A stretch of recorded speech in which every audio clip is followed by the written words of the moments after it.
আমাদের কাছে সুনির্দিষ্ট তথ্য আমরা এখনো কনফার্ম হতে পারিনি যে সে হয়ে চলে গেছে।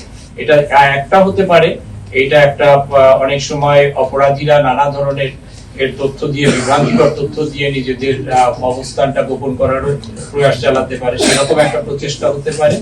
আমরা দেশের ভিতরে বা কোথায় সে আছে আমরা এই তার অনুসন্ধান তদন্ত আমরা চালিয়ে যাচ্ছি এবং যে কোনো দেশের ভিতরে কোথাও আছে কিনা থাকলে আমরা তার গ্রেফতারের চেষ্টা আমাদের।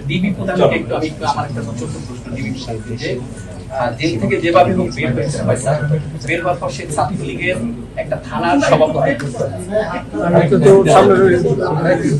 এরকম আমাদের কাছে অনেক রকম তথ্য আছে, তদন্তের সাথে আমরা সম্পূর্ণ তথ্যই যাচাই করছি।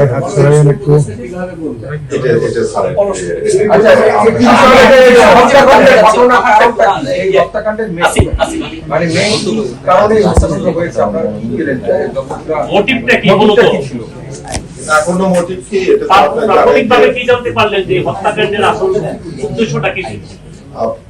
প্রাথমিকভাবে এখনো ওটা জানা যায়নি। মনে হচ্ছে যে ব্যক্তিগত রাজনৈতিক